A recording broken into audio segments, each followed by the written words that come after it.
जैसा कि last episode में हमने देखा कि पैट्रियार्क नियली से बात कर रहा था और वो उसे सीक्रेट फैमिली से आए हुए इनविटेशन के बारे में बता रहे थे। नियली को उन्होंने अपने यहाँ जीनियस के टूर्नामेंट में बुलाया है और ये नियली इसको एक्सेप्ट कर लेता है। वहीं दूसरी तरफ हम सीक्रेट फैमिली के अंदर देखते हैं जहाँ शेन फाई मैनेजर के पास आया होता है और उन्हें जब नियली के इन्विटेशन को एक्सेप्ट करने की बात पता चलती है तो वो एक इविल स्माइल पास करते हैं। वहीं दूसरी तरफ हम नियली को देखते हैं जो पैट्रियार्क के साथ फैमिली ट्रेजरी में गया है और वहाँ अपने लिए ट्रेजर्स ढूंढ रहा है, लेकिन जब वो वहाँ पहुंचता है तो उसे ट्रेजरी खाली दिखाई दे। तो वो इसका कारण पूछता है, जिस पर पैट्रियार्क बताते हैं कि उनकी फैमिली की हालत सही नहीं है, इसलिए फैमिली को चलाने के लिए उन्होंने कई सारे आर्टिफैक्ट्स और ट्रेजर्स को बेचना पड़ा। इसके बाद नियली बचे हुए आर्टिफैक्ट्स में से ही कुछ चुनने के लिए आगे बढ़ता है। तभी उसकी नजर वहाँ एक आर्टिफैक्ट्स पर पड़ती है जो हैंड टू हैंड कॉम्बैट के दौरान उसे होने वाले पंच जैसा हथियार होता है और नियली उसे लेता है। उसके बाद वो वहाँ से सोल पपेट बनाने का ब्लूप्रिंट भी लेता है। उसके बाद उसकी नजर एक पर्ल पर भी पड़ती है जिसे पैट्रियार्क देने से मना कर देता है और कहता है कि ये पर्ल केवल फ्यूचर पैट्रियार्क के पास ही रह सकती है, जिस पर नियली उसे 200 मिलियन कॉइन्स और पिल्स देता है और उनके बदले में उस पर्ल को ले लेता है। उसके बाद वो ट्रेजरी से बाहर आ जाते हैं। फिर हमें दिखाया जाता है कि शियाओ जिंगर अपने स्कूल हेडमास्टर के पास है और उनसे हेवनली सेक्रेट बॉर्डर में जाकर ट्रेनिंग करने की परमिशन मांग रही है, जिसे सुनकर हेडमास्टर उसे वहां जाने की परमिशन दे देता है। फिर हमें सेक्रेट फैमिली का कॉम्पिटिशन ग्राउंड दिखाया जाता है जहाँ डायरेक्टर यांग भी आई हुई है। अब नियली भी वहाँ है और शेन फाई का जानबूझकर मजाक उड़ाता है, जिसे सुनकर शेन फाई गुस्से में आकर नियली पर अटैक करता है, लेकिन तभी वहाँ डायरेक्टर यांग और एल्डर शेंग मिंग आ जाते हैं और लड़ाई होने से रोकते हैं। उसके बाद नियली एल्डर शेंग मिंग से बेट लगाने को कहता है और उनके 50 मिलियन कॉइन्स की बेट लगती है और इस शर्त में डायरेक्टर यांग नियली को सपोर्ट करती है। अब उनकी शर्त लगने के बाद कॉम्पिटिशन का पहला राउंड शुरू होता है जो कि शेन फाई और नियली के बीच में है। उनका मैच देखने के लिए ये जून भी वहाँ आई होती है। अब नियली मैच शुरू होते ही अपने डीमन सोल के साथ मर्ज हो जाता है, जिसे देखकर सब चौंक जाते हैं क्योंकि उसकी डीमन सोल एक फैंस्ड पांडा होती है जो कि बहुत कमजोर मानी जाती है। डायरेक्टर यांग भी पैट्रियार्क पर गुस्सा होती है, लेकिन वो कहते हैं कि उन्हें भी आज ही पता चला कि नियली ने अपने लिए फैंस्ड पांडा को चुना है। अब लड़ाई में शेन फाई बिना अपनी डीमन सोल को बुलाए नियली पर अटैक कर देता है, जिसका फायदा उठाकर नियली उस अटैक को रोकता है, उसे उठाकर जमीन पर पटक देता है। इस अटैक से शेन फाई घायल हो जाता है और गुस्से में आकर अपनी डीमन सोल के मर्ज होने लगता है, लेकिन नियली उसे ये मौका नहीं देता और जब वो अपनी डीमन सोल के साथ मर्ज हो रहा होता है तभी नियली उस पर अटैक करके उसे रोक देता है। अब शेन फाई को और घायल होता देख एल्डर शेन मिंग मैच को सरेंडर कर देते हैं और नियली को रुकने को कहते हैं। फिर नियली जब वापस आ रहा होता है तभी शेन फाई दोबारा उठकर नियली पर पीछे से वार करता है, लेकिन नियली फिर उसे बचकर शेन फाई को और घायल कर देता है और लास्ट में शेन मिंग को खुद लड़ाई रोकनी पड़ती है। अब लड़ाई खत्म होने के बाद एल्डर शेन मिंग नियली फैमिली के पास जाता है और उनसे दूसरे राउंड के लिए कहता है। अब दूसरा राउंड नियली और सीक्रेट फैमिली दूसरे बच्चे के बीच होता है जो शेंग फाई से ज्यादा ताकतवर था और इस मैच में सीक्रेट फैमिली 100 मिलियन यानी कि 10 करोड़ कॉइन्स की शर्त लगाते हैं। अब लड़ाई की शुरुआत होती है और नियली खुद को कमजोर दिखाता है और अपने ओपोनेंट से बचकर भागने लगता है। अब उसका ओपोनेंट बार बार नियली पर हमला कर रहा होता है, लेकिन नियली हर बार बच जाता है और वहाँ से भागने लगता है। अब उसका ओपोनेंट गुस्से में आकर अपनी पूरी पावर इकट्ठी करता है और एक ऊंची छलांग लगाकर नियली पर अटैक कर देता है। जैसे ही वो नियली के पास आने लगता है, नियली चुपचाप ग्रेविटी फील्ड जो कि उसकी एक पावर होती है जिसमें वो अपने आसपास की ग्रेविटी को बढ़ा सकता है, एक्टिवेट कर देता है। अब उसका ओपोनेंट बहुत ऊपर से उसके ऊपर कूदा था और ग्रेविटी फोर्स के कारण और भी तेजी से वो धरती पर गिर जाता है और वहाँ बहुत सारा धुआं होने लगता है। अब सबको लगता है कि नियली हार गया है और उसका ओपोनेंट जीत गया है क्योंकि इतनी पावर से नियली बच नहीं सकता, लेकिन तभी नियली उस धुएं में से बाहर निकलता है और सब हैरान हो जाते हैं। ये देखकर एल्डर शेन मिंग और गुस्सा हो जाता है और डरने भी लगता है क्योंकि वो अभी स्टार्ट हुए कॉम्पिटिशन में 15 करोड़ कॉइन्स हार चुका था। तभी उसकी नजर सीक्रेट फैमिली के एक और मेंबर पर पड़ती है जो कि गोल्ड रैंक डीमन स्पिरिचुअलिस्ट होता है और एल्डर शेन मिंग फिर से नियली के पास जाता है और उसे तीसरा मैच लड़ने को कहता है, लेकिन नियली अब घायल होता है तो सब मना करते हैं और शेन मिंग 30 करोड़ कॉइन्स की शर्त लगाने को कहता है, जिसे सुनकर नियली तैयार हो जाता है। अब कुछ देर बाद तीसरा राउंड शुरू होता है जो कि नियली और शेन शियाओ के बीच होता है। अब मैच स्टार्ट होने से पहले ही शेन शियाओ कुछ पिल्स खा जो कि उसे एल्डर शेन मिंग ने दी होती है। वो पिल्स किसी भी पावर को कुछ टाइम के लिए इंक्रीज कर देती है, लेकिन जब पिल्स का असर खत्म होता है तो आदमी कुछ दिनों के लिए वीकिंग स्टेट में चला जाता है। अब नियली और शेन शियाओ दोनों अपनी डीमन सोल के साथ मर्ज होते हैं। अब उन दोनों के बीच में क्लोज कॉम्बैट होने लगता है, लेकिन तभी नियली ग्रेविटेशन फोर्स का यूज करके शेन शियाओ को उठाकर पटक देता है। उसके बाद शेन शियाओ हवा में उड़कर एक पावर बीम छोड़ता है और नियली उसको काउंटर अटैक करने के लिए अपनी दूसरी पावर यिंग यांग ब्लास्ट छोड़ता है।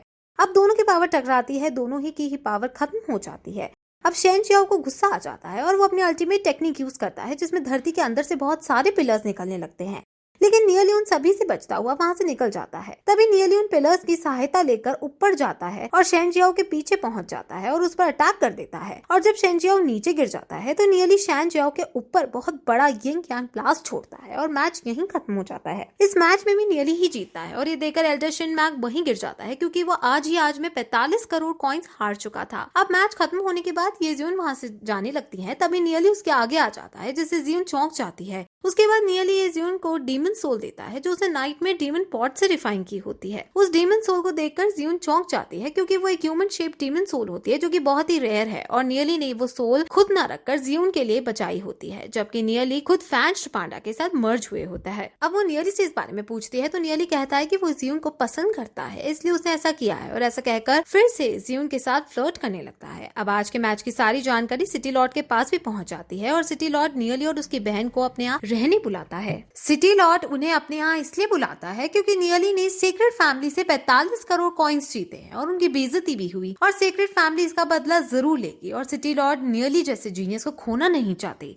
इसलिए वो उनकी सेफ्टी के लिए नियली को अपने महल में बुला लेते हैं। अब हमने सीक्रेट फैमिली का तहखाना देखा जहां एक बंद कमरे में सीक्रेट फैमिली का हेड ट्रेनिंग कर रहा होता है और शेनफायर और एल्डर शेनमिंग उस कमरे में बाहर उसका इंतजार करते हैं। जब वो बाहर आता है तो उसे वो आज के कंपटीशन के बारे में बताते हैं जिसे सुनकर सीक्रेट फैमिली का हेड बहुत गुस्सा हो रहा होता है। अब वो एल्डर शेनमिंग से कहता है कि तुम्हारी इस गलती की सजा मौत है, लेकिन मैं तुम्हें छोड़ सकता हूँ अगर तुम नियली का सर मेरे सामने ले आओगे तो। ये सुनकर एल्डर से बताता है कि नियली सिटी लॉर्ड के महल में है, जिसे सुनकर सीक्रेट फैमिली का हेड कहता है कि कभी ना कभी तो उन्हें बाहर आना ही पड़ेगा। अब हमें दिखाया जाता है कि नियली और उसकी बहन सिटी लॉर्ड के महल में पहुंच गए हैं और वो दोनों वहाँ कल्टीवेट करने लगते हैं। उसके बाद नियली अपनी बहन से कल्टीवेट करने को कहकर वहाँ से उठ जाता है और ये जियून के कमरे की तरफ जाने लगता है। ये जियून भी अपने कमरे में पानी के अंदर बैठकर अपनी डीमन सोल के साथ मर्ज हो रही होती है। तभी नियली वहाँ आकर गेट खटखटाता है। अब ये जियून उसे अंदर आने के लिए मना ही कर रही होती है कि तभी नियली गेट खोलकर अंदर आ जाता है, जिसे ये जियून बहुत गुस्सा हो जाती है और शर्मा भी जाती है क्योंकि उसने अपने कपड़े नहीं पहने होते, जिसे देखकर नियली कमरे से चला जाता है।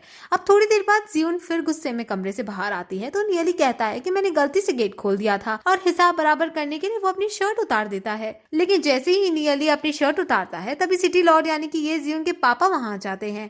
अब उन्हें आता देख दोनों डर जाते हैं और नियली अपनी वॉइड टेक्निक का यूज करके गायब हो जाता है। अब ये जियून के पापा वहां आते हैं और ये जियून को देखकर पूछते हैं कि यहाँ कोई आया है क्या, जिस पर ये जियून मना करती है, जिसे सुनकर वो गुस्सा हो जाते हैं और कहते हैं कि तुम अब अपने पापा से झूठ भी बोलने लगी हो। ऐसा कहकर वो अपनी पावर आसपास छोड़ते हैं, जिससे नियली की गायब होने वाली टेक्निक टूट जाती है और वो वापस दिखने लगता है। अब नियली को बिना कपड़ों के ये जियून के कमरे के पास देखकर वो बहुत गुस्सा होते हैं और नियली पर अटैक कर देते हैं। अब नियली उन्हें समझाने की कोशिश करता है लेकिन वो उसकी सुने बिना उस पर अटैक कर देते हैं। अब नियली उनके कई हमलों से बच जाता है, लेकिन ये जियून के पापा ब्लैक गोल्ड रैंक की पीक पर होते हैं और लेजेंडरी रैंक गेमों के बाद ग्लोरी सिटी के सबसे ताकतवर इंसान होते हैं, तो नियली ज्यादा देर तक उनसे बच नहीं पाता और वो घायल हो जाता है। अब नियली को गुस्सा आ जाता है और वो कहता है कि तुमने कभी ये जियून की फिक्र करी है, हमेशा तुम उसे कल्टीवेशन की कहते रहते हो, क्या तुमने कभी उससे प्यार से बात करी है। ये सुनकर उसके पापा कहते हैं कि तुम्हें इससे क्या, और वो नियली को धरती पर पटक देते हैं। अब नियली बहुत ज्यादा घायल हो जाता है और कहता है कि अगर तुम मुझे 1 साल और दो तो मैं तुम्हें हरा दूंगा, अगर हिम्मत है तो 1 साल बाद मुझसे लड़ना। ये सुनकर वो हंसते हैं और नियली से कहते हैं कि ठीक है, मैं तुम्हें 1 साल देता हूँ, और ऐसा कहकर वो वहाँ से चले जाते। जब वो वहाँ से बाहर निकलते हैं तो बाहर उन्हें प्रेसिडेंट गु यान मिलते हैं और हमें पता चलता है कि सिटी लॉर्ड यहाँ नियली से ही मिलने आए थे और उन्हें पता था कि नियली की कोई गलत इंटेंशन नहीं है और ये सब एक मिसअंडरस्टैंडिंग है, लेकिन वो नियली को टेस्ट करना चाहते थे इसलिए उन्होंने ऐसा किया था। लेकिन साथ में उन्होंने थोड़ा गुस्सा भी आया क्योंकि नियली बिना कपड़े उनकी बेटी के पास था।